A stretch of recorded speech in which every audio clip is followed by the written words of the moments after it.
tiempo de pollo, tiempo de pavo, tiempo de pierna al horno,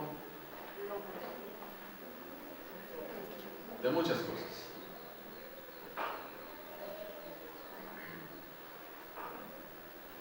Pero ¿realmente se le da tiempo a Jesús?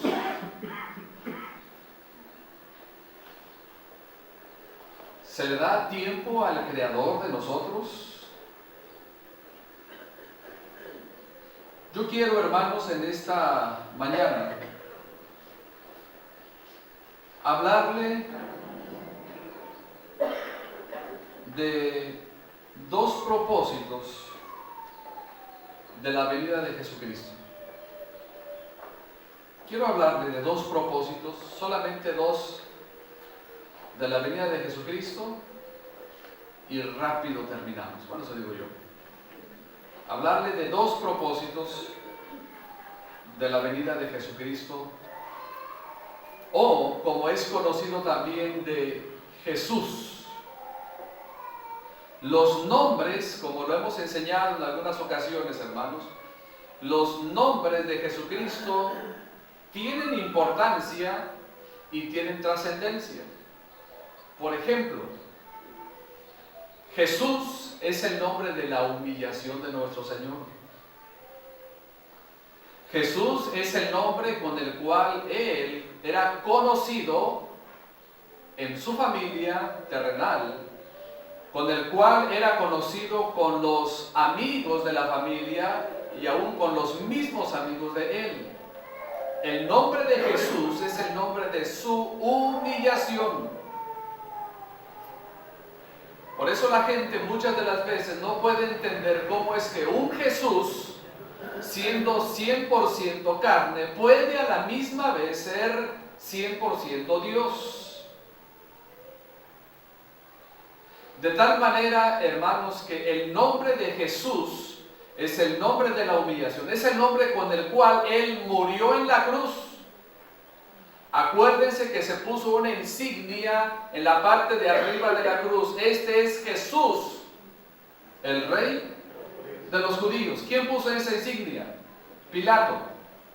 Y le dijeron los judíos: quita eso porque Él es el que se decía. ¿Y qué dijo Pilato? Lo que he escrito, he escrito. Y fue a la cruz con el nombre de Jesús. Luego tenemos otros nombres, Jesucristo, que es una combinación de la humillación con la exaltación o con el título oficial de Jesucristo. Luego Cristo Jesús, luego Señor, en fin, toda esa combinación de nombres tan interesantes que aparecen en la palabra de Dios. Pero quiero, en esta mañana, hermanos, introducirme a estos dos puntos, hablando en primer lugar o haciéndonos esta pregunta: Dios, ¿cuál es su naturaleza? ¿Cuál es, hermanos, la naturaleza de Dios? Es decir, ¿cuál es la esencia de Dios? Según Juan 4:24, vamos a abrir nuestras Biblias. Si usted lo sabe, no tiene por qué abrirlo, nada más ayúdenos a repetirlo. Pero si no lo sabe, quiero que vaya por favor allá a sus Biblias, en el Evangelio de San Juan, en el capítulo 4 y en el versículo número 24. Juan 4:24. Muy bien, ¿estamos ahí, hermanos? Es la conversación de Jesús ¿con quién? Con la mujer samaritana. La incógnita que había aquí era la siguiente. La mujer samaritana decía que ustedes como judíos, le decía a Jesús, ustedes dicen que se debe de adorar en Jerusalén y nosotros decimos que aquí en este lugar, en esta heredad. Entonces, ¿dónde debe de ser el lugar de adoración? Y Jesucristo le dice: créeme que viene la hora, y ahora es cuando los verdaderos adoradores adorarán al Padre. Luego lea el versículo 24. ¿Cómo dice, hermanos? Dios es espíritu, y los que adoran en espíritu y en verdad es necesario que adoren. Entonces, ¿cuál es la naturaleza de Dios? Es espíritu. Ahora mi pregunta es esta: ¿un espíritu se puede tocar? ¿Se puede ver? No. Entonces Dios es espíritu. Según el versículo 24, Dios es espíritu. Esa es la naturaleza de Dios. Como consecuencia, no se puede ver. Pero ¿cómo somos capaces de creer nosotros en un Dios que no vemos? ¿Cómo somos nosotros capaces de creer en un Dios que no podemos tocar? Porque no se puede tocar un espíritu. O estaremos muy aventurados en la fe, o realmente no sé qué nos pasa. Pero la realidad es que el texto me dice que Dios es espíritu. Y como es espíritu, puede estar ¿en dónde? En todo lugar. Inclusive Dios está aquí entre nosotros. Amén. Pero también está en usted. Quiero decirle que Dios está en todas partes. Porque Él es espíritu y como consecuencia, Él es omnipresente. No es que Dios sea todo, no. Dios no es todo, todo no es Dios, sino que Dios está en todas partes. No sé si me explico. Porque si nosotros decimos que Dios es todo y todo es Dios, entonces nos vamos sobre la idea del panteísmo. El panteísmo sostiene que Dios es todo y todo es Dios, que esto es Dios, que esto es Dios. Y esa es una idea errónea. Dios, hermanos, es espíritu. Lucas, vamos ahora a Lucas capítulo 24. Lucas capítulo 24.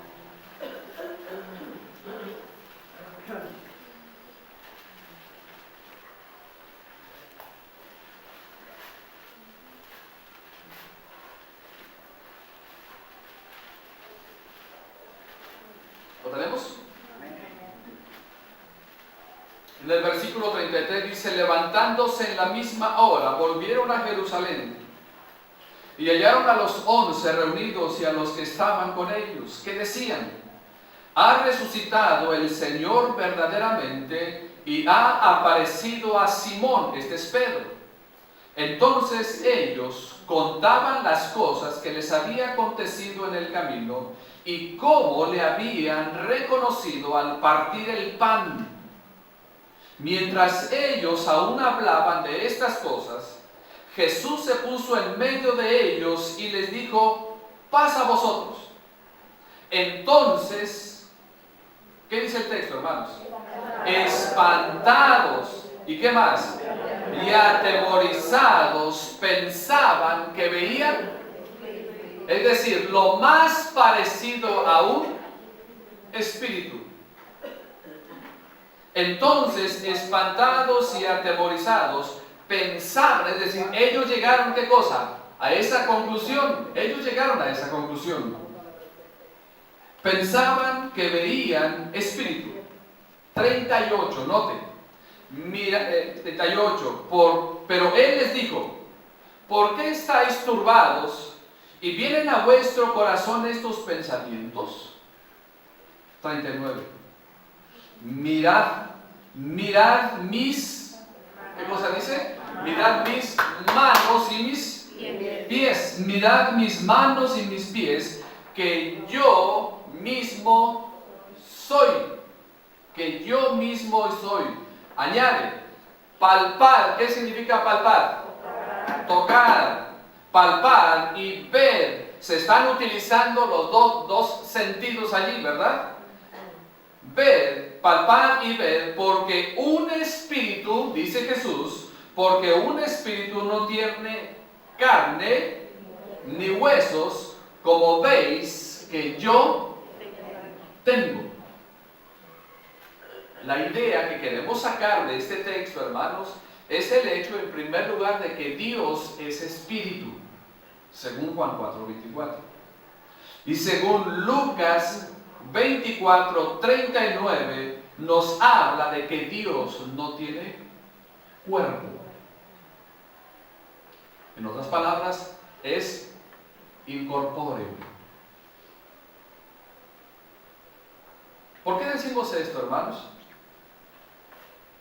Porque no solamente es espíritu, no solamente es incorpóreo, sino que 1 Timoteo capítulo 1, vamos a 1 Timoteo en el capítulo número 1.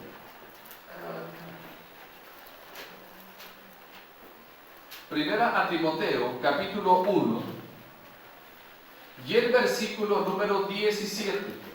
Primera a Timoteo 1:17. ¿Lo tenemos? Dice: por tanto, al Rey de los siglos, inmortal, ¿qué más? Invisible, al único y sabio Dios, sea honor y gloria por los siglos de los siglos. Amén. El texto me está diciendo, hermanos, no solamente que Dios es espíritu. El texto me dice también que Dios es incorpóreo, que no tiene partes, como ojos, manos y pies. Pero cuando nosotros encontramos en la Biblia las expresiones donde la Biblia dice que Dios tiene ojos, manos y pies, no significan ojos y manos y pies literales, sino que solamente son expresiones antropomórficas para traer lo infinito a lo finito. Es decir, Dios tenía que valerse de algo para darse a conocer a nosotros, y la única forma es el lenguaje cotidiano, el lenguaje normal de nosotros, en el cual nos comunicamos y nos entendemos. Y según 1 Timoteo capítulo 1 y el versículo 17, me dice que es invisible. ¿Se da cuenta lo que dice el versículo 17? Por tanto, al Rey de los cielos, inmortal, invisible. Entonces, ¿cuál es la naturaleza de Dios? Número 1 es, ¿qué cosa? Espíritu. Número 2, incorpóreo. No tiene forma ni partes de cuerpo como nosotros. Y número 3 es invisible.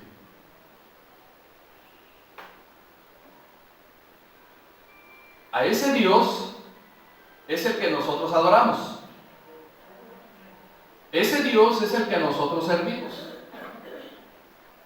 Y como Dios es invisible, como Dios es espíritu y como Dios es incorpóreo, no debo de tomarle forma de figura a algo que se le asemeje, porque nadie jamás ha visto ¿a quién, hermanos? Nadie jamás ha visto a Dios. Nadie. Ni aún Moisés, aunque la Biblia habla de que no iba a hablar con nadie más, sino solamente con Moisés, como él habla cara a cara con él, no significa que Moisés estuvo cara a cara literalmente con ese Dios que es espíritu, incorpóreo y invisible. Dios solamente le mostró ciertas apariencias, no su gloria completa, no su magnitud completa. Nosotros como seres humanos, hermanos, no podemos reclamar ver la gloria de Dios, puesto que todavía estamos inmersos en nuestro cuerpo carnal y lleno de pecado. ¿No le parece? Dios es santo. Es más, la Biblia dice que Dios es 3 veces santo.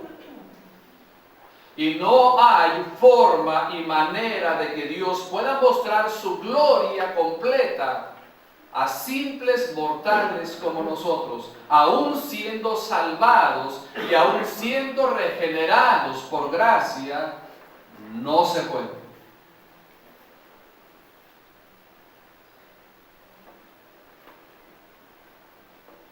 Entonces llegamos a una conclusión. No significa que ya voy a terminar. Entonces vamos a Colosenses capítulo 1. Vamos a Colosenses capítulo número 1.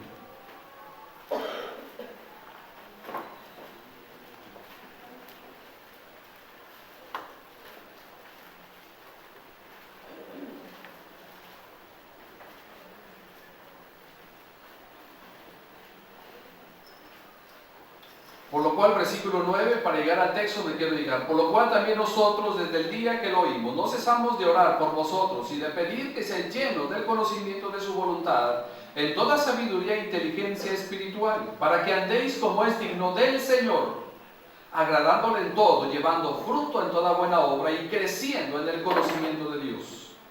Fortalecidos, dice el texto 11, fortalecidos con todo poder, conforme a la potencia de su gloria, para toda paciencia y longanimidad. 12. Con gozo, dando gracias al Padre que nos hizo aptos, Él nos hizo aptos para participar de la herencia de los santos en luz, el cual, Jesucristo, el cual nos ha librado de la potestad de las tinieblas y trasladado al reino de su amado Hijo, en quien, es decir, en Jesucristo, en quien tenemos redención por su sangre, el perdón de pecados. Luego lea por favor el versículo 15. ¿Cómo dice el versículo 15? Es la imagen del Dios invisible, el primogénito de toda creación. Él es la imagen del Dios invisible. ¿Quién, hermanos? Jesucristo. Entonces entendemos en el versículo 15 que efectivamente Dios es invisible. Pero que el versículo 15 me está diciendo, Él es la imagen del Dios invisible. Cuando el texto dice el primogénito de toda creación, no significa que Él fue el primer ser creado, sino que significa que está por encima de toda la creación, que está por encima de toda la creación. Entonces, Jesucristo, hermanos, Jesús es la imagen del Dios invisible. Jesús es la imagen del Dios que es espíritu. Jesús es la imagen del Dios que es incorpóreo. Él es la imagen. Imagen no se refiere a talla, no se refiere a estatua, tampoco. Imagen significa lo siguiente: nuestro Señor Jesucristo refleja ese Dios santo y ese Dios que es espíritu, incorpóreo e invisible.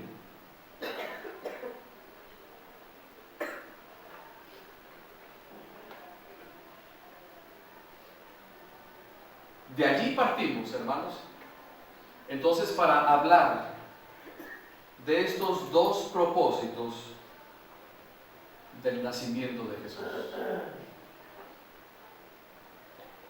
¿Cómo se iba Dios a revelar y dar a conocer a nosotros? No hay otra forma, hermanos. No hay otra manera. Si queremos nosotros tratar de querer ver a Dios en nuestras propias fuerzas, no podemos. Así que necesitamos a alguien que nos revele a ese Dios invisible, a ese Dios incorpóreo y a ese Dios que es espíritu. Entonces, vamos a ver el primer propósito del nacimiento de Jesús. Quiero que vayan conmigo al Evangelio de San Juan, en el capítulo número 1.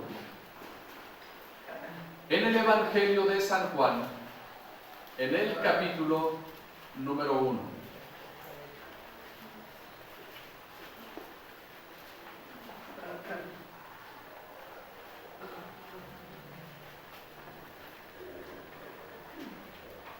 Amén, hermanos, ¿estamos ahí? Amén. El texto 1 lo saben. ¿Cuántos saben el texto 1? A ver, ¿cómo dice? En el principio. Tiene que tener mucho cuidado con las traducciones del Nuevo Mundo de las Sagradas Escrituras.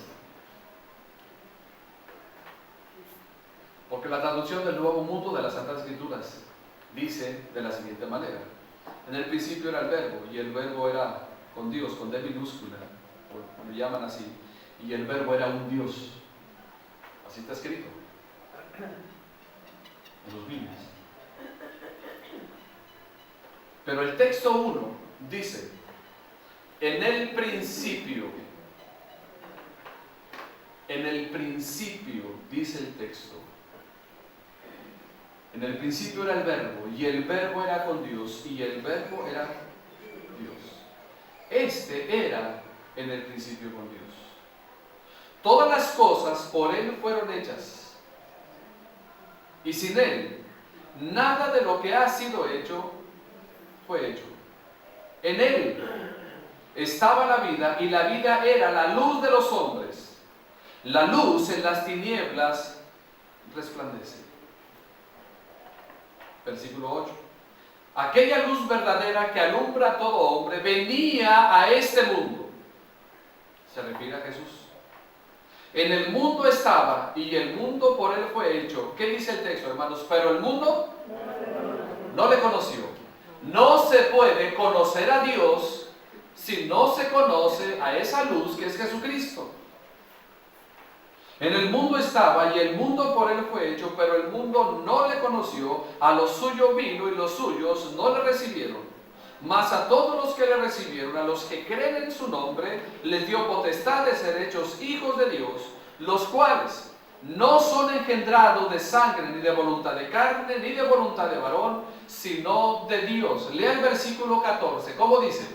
Y aquel verbo fue hecho carne y habitó entre nosotros, y vimos su gloria, gloria como del unigénito del Padre, lleno de gracia y de verdad. Quiero tratar de entender el texto 14 en comparación con el mismo texto 1.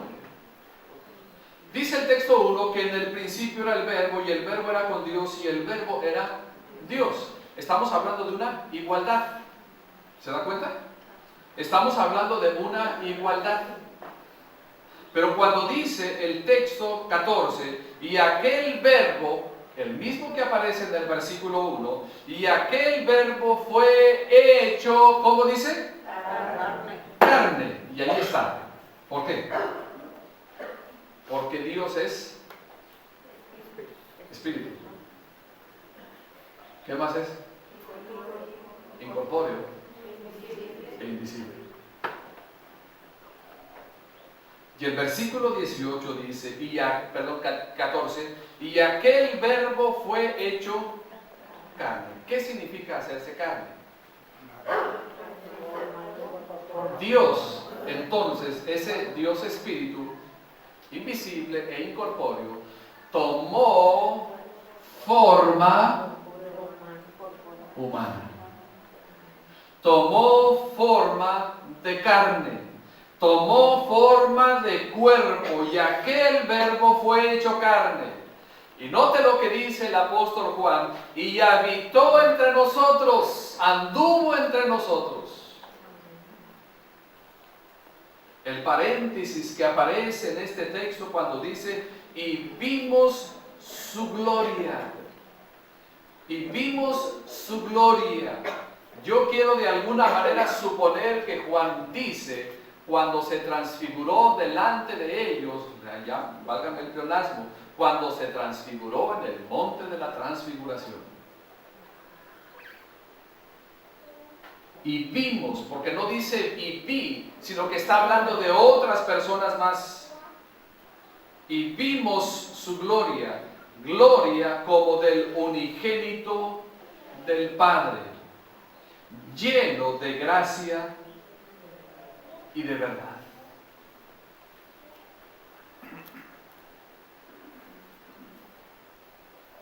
Damos un salto hasta el versículo, bueno, ahí vamos en la lectura, el versículo 15. Juan dio testimonio de él y clamó diciendo: este es de quien yo decía, el que viene después de mí es antes de mí, porque era primero que yo. Eso significa la preexistencia de Jesucristo. Porque de su plenitud tomamos todos, y gracia sobre gracia. Pues la ley por medio de Moisés fue dada, pero la gracia y la verdad vinieron por medio de Jesucristo. Es decir, que cuando vino nuestro Señor Jesucristo, trajo, ¿qué cosa? Según el texto dice, trajo la gracia de Dios y la verdad del Dios invisible, del Dios incorpóreo. Es decir, lo que Él va a hablar en los evangelios no es otra cosa nada más que la palabra de ese Dios revelada a nosotros. ¿Por qué decimos esto? Note lo que dice el texto 18. Lea por favor el texto 18. ¿Cómo dice? A Dios nadie le vio jamás. El unigénito Hijo que está en el seno del Padre, Él le ha dado a conocer. Mi pregunta es esta. Cuando Juan dice a Dios nadie, ¿cuántos? ¿Quiénes? Nadie. A Dios nadie le vio, y reitera y lo confirma con la siguiente palabra. ¿Cómo dice? Jamás. Jamás habla de tiempo. Nadie habla de personas. Jamás habla de tiempo. Nadie, entonces, ni Moisés, jamás, ni en el tiempo antiguo, ni aún en este tiempo. Pero note lo que dice la segunda parte del 18. El unigénito Hijo, el único Hijo que está en el seno del Padre, Él le ha dado a conocer.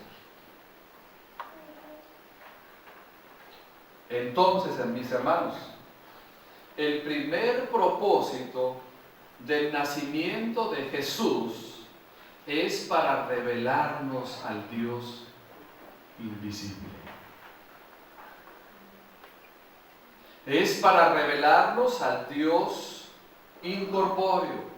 Es para revelarnos a ese Dios que es espíritu. Porque según Colosenses 1:15, ya lo vimos, Jesús es la imagen del Dios invisible.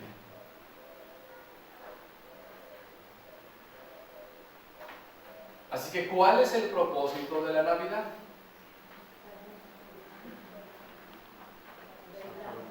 ¿Se da cuenta? El propósito de la Navidad es revelarnos en Jesucristo a ese Dios invisible. Que nosotros como sociedad le hemos dado otro propósito u otro giro a la Navidad, ya no es asunto de Dios. ¿Estamos de acuerdo? Ya no es asunto de Dios, es asunto de nosotros.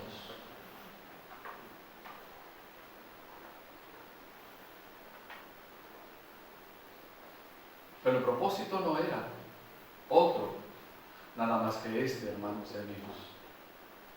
Revelarnos a ese Dios invisible.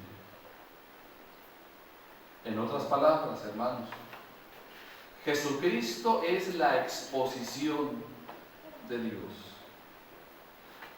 Y también Jesucristo es el revelador. Jesucristo es el revelador de Dios. Así que, dicho de otra manera, hermanos y amigos, si queremos saber cómo es Dios, entonces debemos de contemplar a Jesús. Si queremos saber cómo es Dios, debemos contemplar a Jesús, porque el mismo texto 18 dice: a Dios nadie le dio jamás, el unigénito Hijo que está en el seno del Padre. Note, Él le ha dado a conocer. Así que si nosotros queremos conocer a ese Dios, tenemos que ir hacia dónde, hermanos? Tenemos que ir hacia el testimonio de ¿quién? Hacia el testimonio de Jesucristo.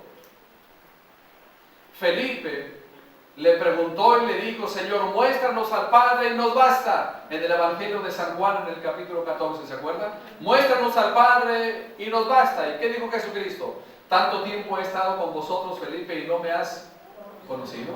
El que me ha visto a mí, ha visto al Padre. El que me ha visto a mí, ha visto al que me envió.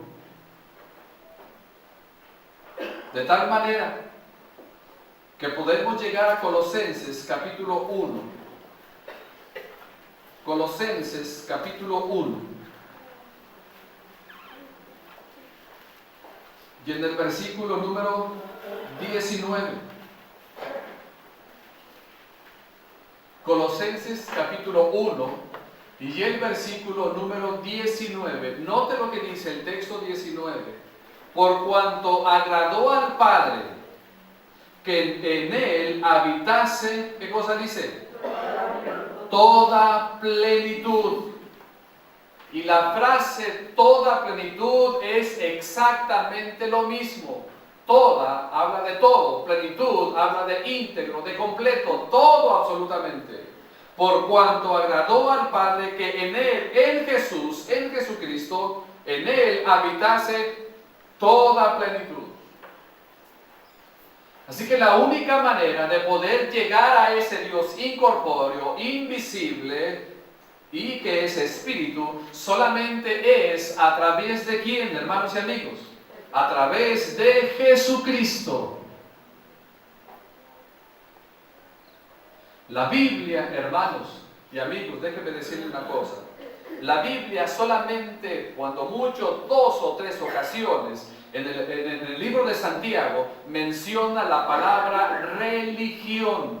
No aparece en el Antiguo Testamento, no aparece en los Evangelios, solamente aparece el asunto de la religión, porque el asunto de la religión tiene que ver más con el prójimo, no meramente con Dios.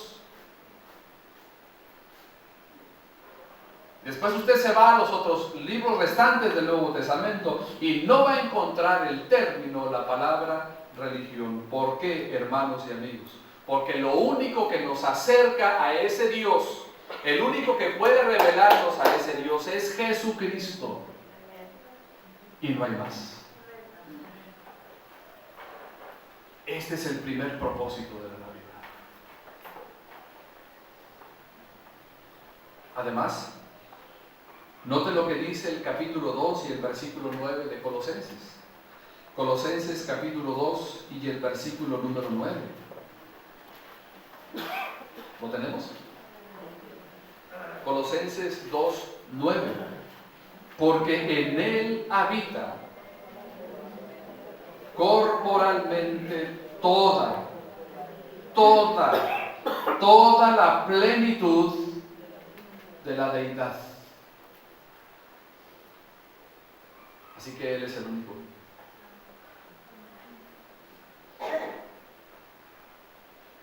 Por eso existió lo que nosotros conocemos como el nacimiento de Jesús.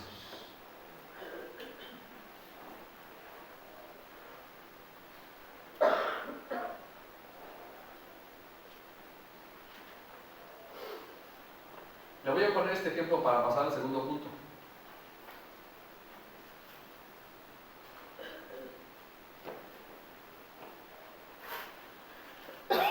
Quiero decirles que yo no conozco Nueva York. Ya sabían eso, ¿verdad? Lo veo en la tele, lo veo en documentales, pero yo no conozco Nueva York.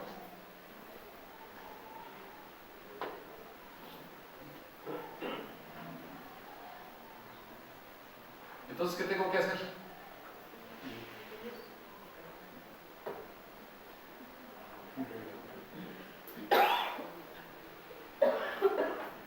Ir. Bueno, correcto.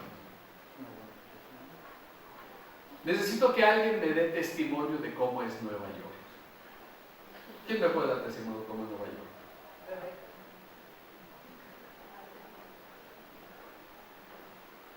Si ella me da testimonio a mí, me dice, no hombre, pastor, mire, es así, así, así, yo le voy a creer.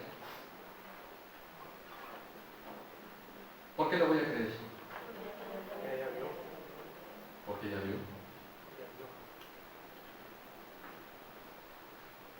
Y anduvo.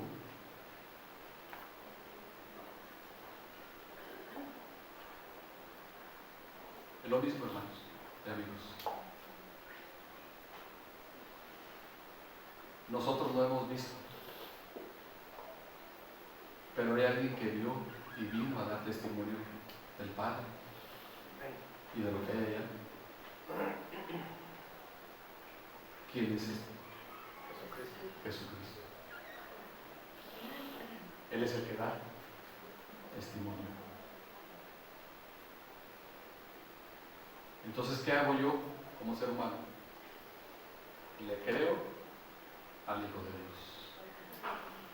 Le creo a Él.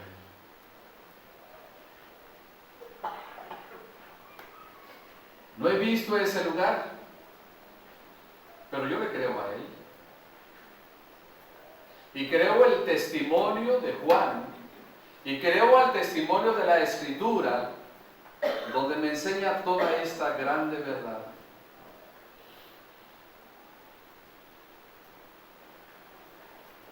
Porque sí, efectivamente, hermanos y amigos, efectivamente hay alguien que fue y vino.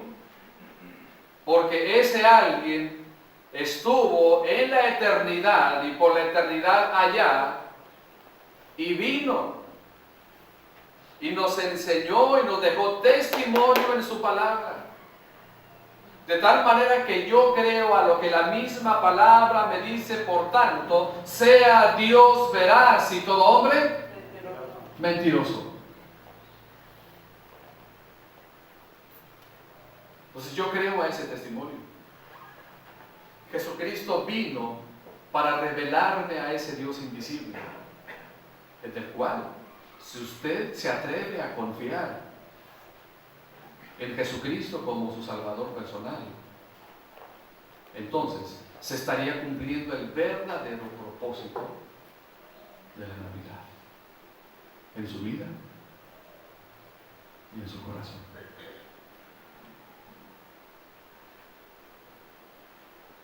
Número 2, y con esto termino. Cuando digo con esto termino es porque tengo 3 hojas bajo de este punto. Número 2.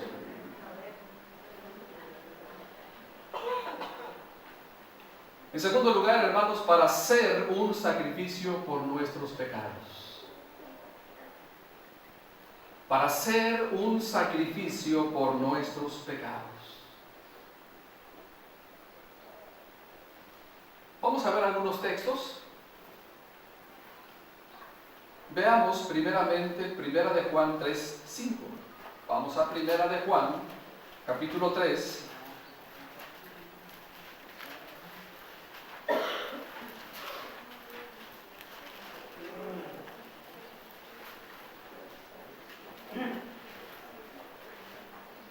Primera de Juan capítulo 3 y el versículo 5. Desde el versículo 4 para entender el 5. ¿Lo tenemos, hermanos? Todo aquel que comete pecado, ¿qué hace? Infringe también la ley. Pues ¿qué dice? Pues el pecado es infracción, llámese como se llame ese pecado.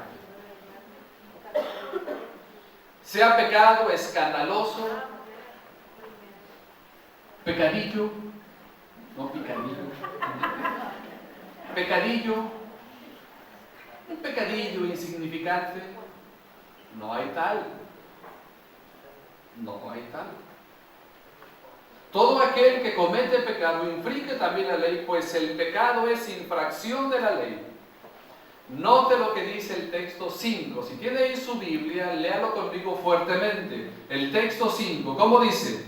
Y sabéis que Él apareció para quitar nuestros pecados. Y no hay pecado en él. Entonces, ¿para qué apareció Él?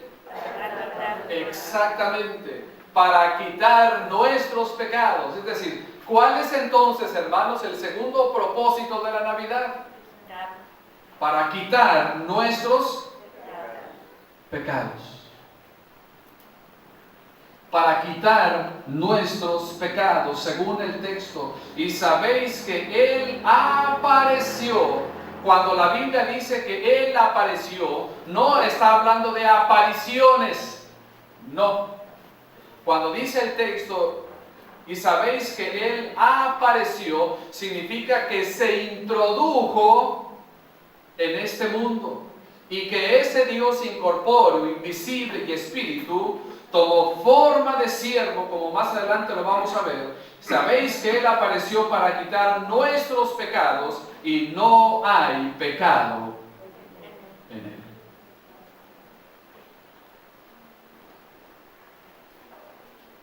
¿Por qué?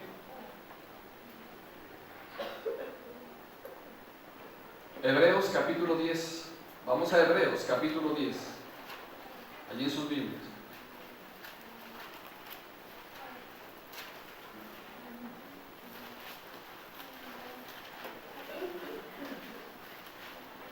Versículo 4 en adelante.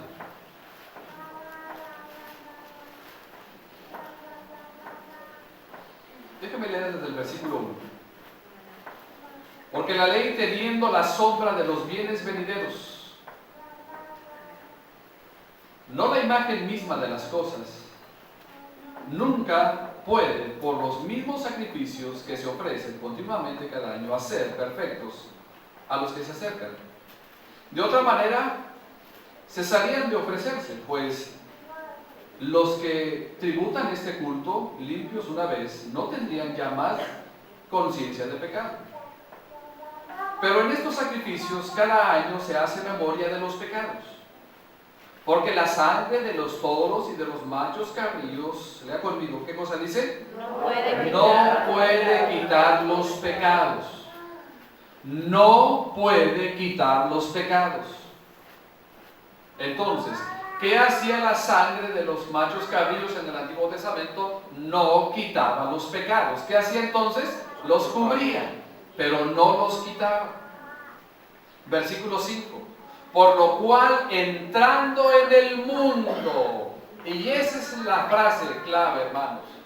Cuando el texto dice, por lo cual entrando en el mundo, se refiere al nacimiento de Jesucristo, o dicho de alguna manera teológicamente, es la encarnación de ese Dios incorpóreo, de ese Dios invisible y de ese Dios que es espíritu. Por lo cual entrando en el mundo dice, note, sacrificio y ofrenda no quisiste. ¿A qué se refiere, hermanos? A los versículos anteriores de los machos cabríos. Sacrificio y ofrenda no quisiste. Note lo que dice la última parte del texto 5. Mas me preparaste cuerpo. ¿Y a qué cuerpo se refería? Al de Jesús. Mas me preparaste cuerpo. Holocausto y expiaciones por el pecado no te agradaron. Entonces dije aquí que vengo, Dios, para hacer tu voluntad. Como en el rollo del libro está escrito de mí. Versículos 8 ahora. Versículos 8 al 10. Note. Diciendo primero, sacrificio y ofrenda y holocausto y expiación por el pecado. ¿Qué dice Dios? No quisiste. No quisiste. ¿Pero qué más? Ni te agradaron, las cuales cosas se ofrecen según la ley. Y diciendo luego, y aquí que vengo, oh Dios, para hacer tu voluntad. Quítalo primero para establecer esto último. Versículo 10. Lea el versículo 10. ¿Cómo dice? En esa voluntad somos sacrificados mediante la ofrenda del cuerpo de Jesucristo, hecha una vez para siempre. Así que nuestra decisión por Jesucristo, ¿cuántas veces debe de ser? Una sola vez. Una sola vez. En esa voluntad somos santificados mediante la ofrenda del cuerpo. ¿Cuál cuerpo? De Jesucristo. Aquel cuerpo que fue preparado, hecha una vez para siempre. Así que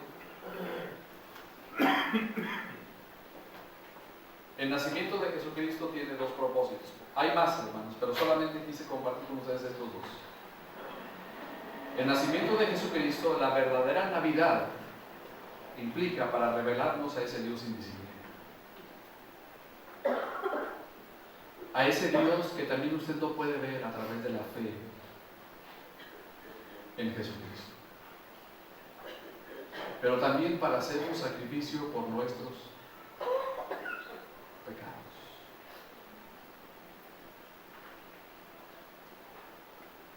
Y termino con esto. ¿Qué es lo que mueve o movió a Dios para expresar su amor?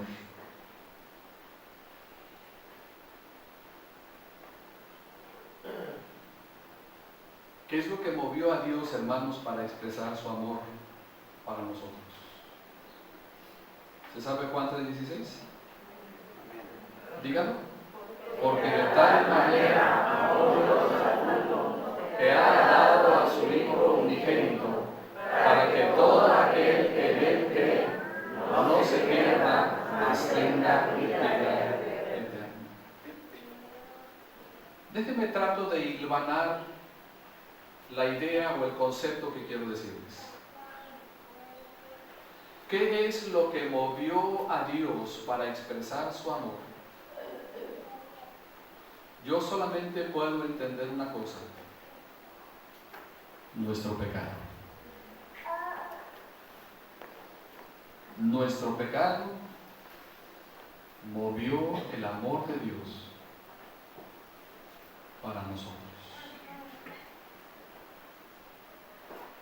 Este pecado, hermanos, ha sido expresado por parte del hombre de muchas formas y de muchas maneras. Pero la Biblia llama al pecado de diferentes maneras, aunque es exactamente lo mismo. Y hago una lista rápidamente. Por ejemplo, la Biblia al pecado le llama transgresión, le llama desobediencia, le llama rebeldía, le llama impiedad, le llama idolatría, le llama prevaricación, le llama iniquidad, le llama injusticia. Esto, hermanos, esto refleja la condición del hombre sin Cristo. Esto refleja la condición del hombre sin Jesucristo. Miren, no había otra forma de que Dios experimentara o expresara su gracia y su amor,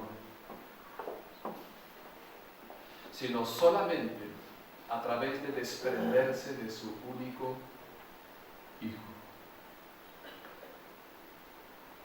Quiero tratar de decirlo de esta manera. El que nos amó a nosotros fue Dios. El que expresó el amor de Dios, el que manifestó el amor de Dios fue Jesucristo.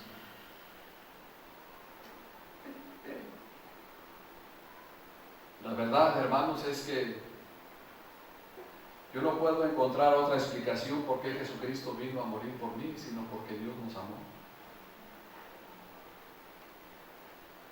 Según Romanos capítulo 5, mas Dios muestra su amor para con nosotros, en que siendo aún pecadores, Cristo murió por nosotros, por usted,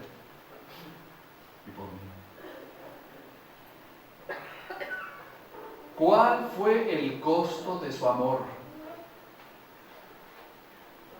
Su propio Hijo. Así que la máxima expresión del amor de Dios es su propio Hijo. De tal manera, hermanos, que la venida de su Hijo a este mundo se daría a pesar de desprenderse de su gloria y de su majestad. Y termino con Filipenses capítulo 2. Usted lo conoce, pero quiero que vaya conmigo a su Biblia. Filipenses capítulo número 2.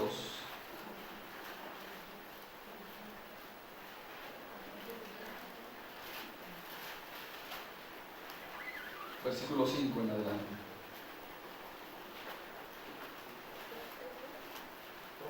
Filipenses capítulo 2, versículo 5 en adelante. Haya pues en vosotros este sentir que hubo también en Cristo Jesús, el cual siendo en forma de Dios, igual a Dios, es lo que significa, no estimó el ser igual a Dios como cosa a que aferrarse, sino que se despojó a sí mismo. ¿Alguien lo despojó, hermanos? No. Despojarse a sí mismo significa lo siguiente, como cuando usted literalmente, usted mismo, se quita la camisa. Nadie viene y se la quita, usted mismo se la quita. Es una figura. Sino que se despojó a sí mismo, tomando forma de siervo. Ni tan siquiera dice de hombre, aunque la segunda parte dice de hombre, pero primeramente habla de siervo, tomando forma de siervo y hecho semejante a los hombres en la condición de siervo. Y estando, dice, en la condición de hombre, se humilló a sí mismo. ¿Alguien lo humilló, hermanos? No. Él se humilló a sí mismo, haciéndose obediente hasta la muerte y muerte de cruz. 9. Por lo cual Dios también le exaltó hasta lo sumo y le dio un nombre que es sobre todo nombre, para que en el nombre de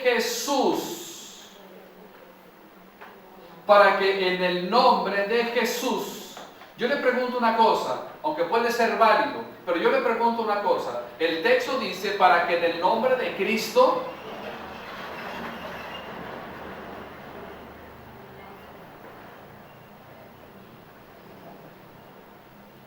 ¿por qué Pablo utiliza el nombre de Jesús?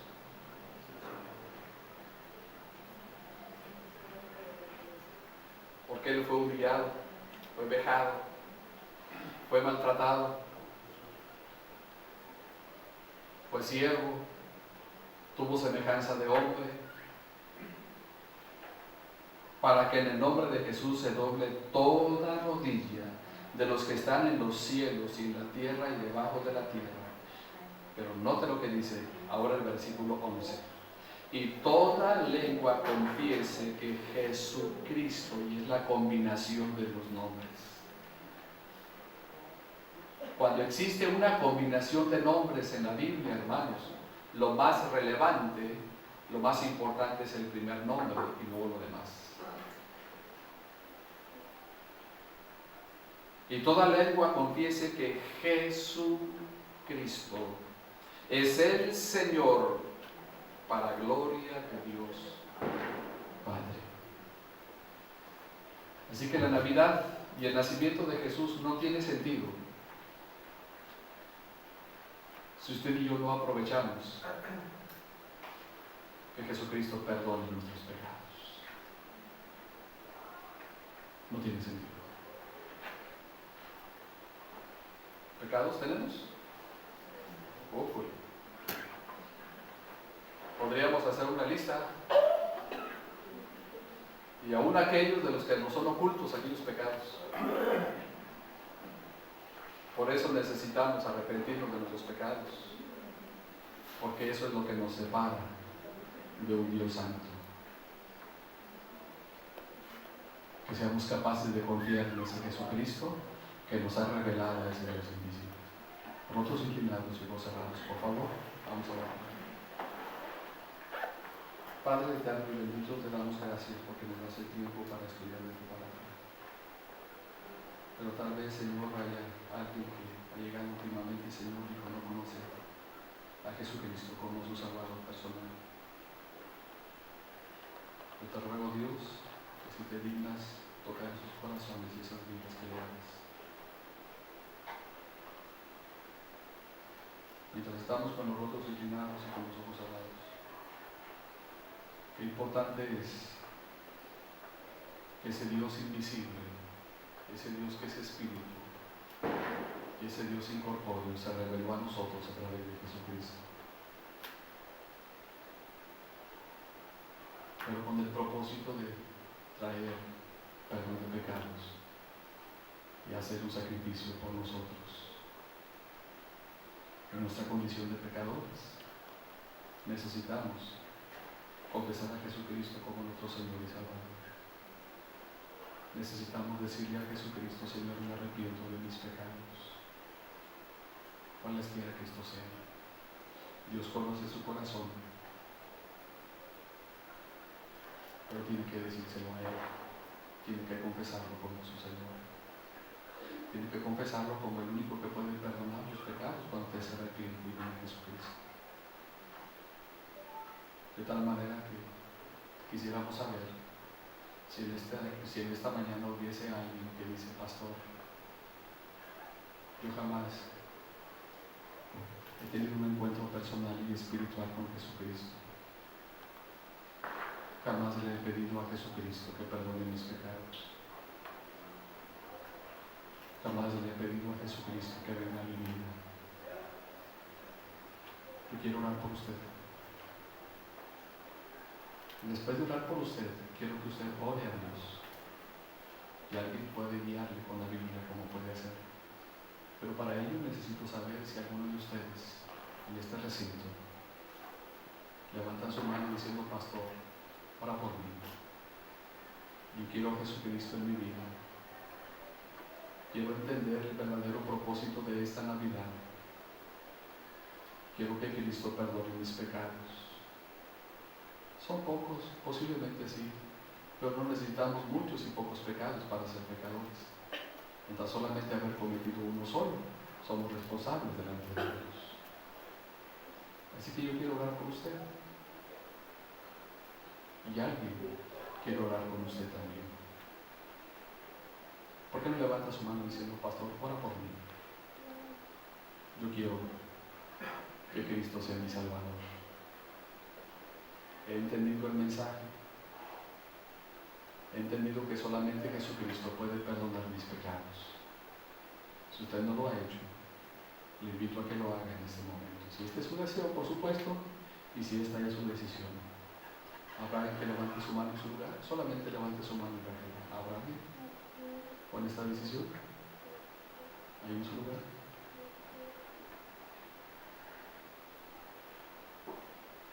Termino con esta invitación. Última vez. ¿Habrá alguien con esta decisión que levanta su mano, que tiene interés? Levantar la mano no le salva, ni es mágico levantar la mano. Levantar la mano significa que tiene interés sobre cómo tomar esta decisión por Cristo. ¿Habrá alguien que levanta su mano? Solamente levanta la mano. ¿Habrá alguien? Este es el mensaje de salvación. Yo le pido que lo lleve en su mente, pero que lo lleve en su corazón, lo medite, lo reflexione. Y yo espero que muy pronto usted pueda tener un encuentro de perdón de pecados a través de Jesucristo. Él es el único que puede salvar. Este es el centro del mensaje del Evangelio. Jesucristo, el único que puede salvar. Hermanos, ese es el propósito. Estos son dos propósitos de la Navidad: revelarnos a ese Dios invisible y ser un sacrificio por nuestros pecados. Entendamos la magnitud. Tal vez no la entendamos a la perfección, pero tratemos de asimilar ese sacrificio de Jesucristo por nosotros. Te bendecimos, Padre, y te damos gracias por darnos tu palabra en esta mañana. Queremos bendecir tu nombre y pedirte, Señor, que tu palabra haya cabida en el corazón que necesita hallar cabida para la decisión por Jesucristo. Todo, Padre, está en tus manos y lo encomendamos delante de ti, al igual que el resto de este culto, en el nombre de Cristo Jesús. Bueno, no les dije el texto, ¿verdad?